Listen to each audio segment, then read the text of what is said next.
दोस्तों आज हम सुनेंगे सुमित्रानंदन पंत। जी हाँ, प्रकृति का सुकुमार कवि सुमित्रानंदन पंत की रचना छोड़ ध्रुवों की मृदु छाया।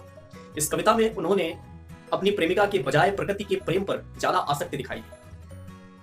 आजीवन अविवाहित रहने वाला कवि प्रकृति से किस हद तक प्रेम करता है वो इस कविता में स्पष्ट बखूबी झलकता है।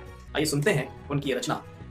वो अपनी प्रेमिका से कहते हैं कि छोड़ ध्रुवों की मृदु छाया, छोड़ ध्रुवों की मृदु छाया, तोड़ प्रकृति से भी माया।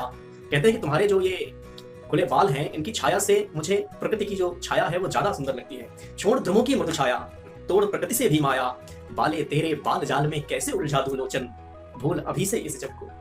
तजकर तरल तरंगों को इंद्रधनुष के रंगों को, ये जो प्रकृति सुंदर प्रकृति है, तजकर तरल तरंगों को इंद्रधनुष के रंगों को, तेरे भ्रू भृंगों से कैसे विधवा दूं निज मृग सामन।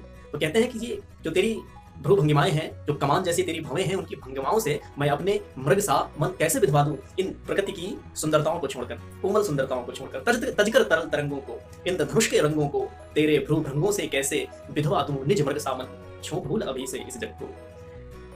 कोयल का वह कोमल बोल, वो कहते हैं कि तुम्हारे स्वर से सुंदर है ये। कोयल का वह कोमल बोल, मधुकर की वीणा अनमोल, मधुकर का जो गुंजार है, मधुकर की वीणा अनमोल, कह तब तेरे ही प्रिय स्वर से कैसे भर लूं सजन श्रवण, भूल अभी से इस जग को।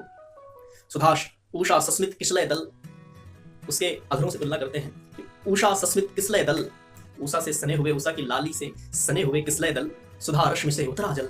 और उनमें सुधा रश्मि से जो फूलों की पत्तियों पर जो उसकी बूंदें हैं, सुधा रश्मि से उतरा जल, ना अधरामृत ही के मद में कैसे बहला लूं जीवन, तुम्हारे इस अधरामृत के पीछे मैं इन सब चीजों को कैसे छोड़ दूं। उषा सस्मित किसलय दल, सुधा रश्मि से उतरा जल, ना अधरामृत के ही मद में कैसे बहला लूं जीवन, फूल अभी से इस जग को।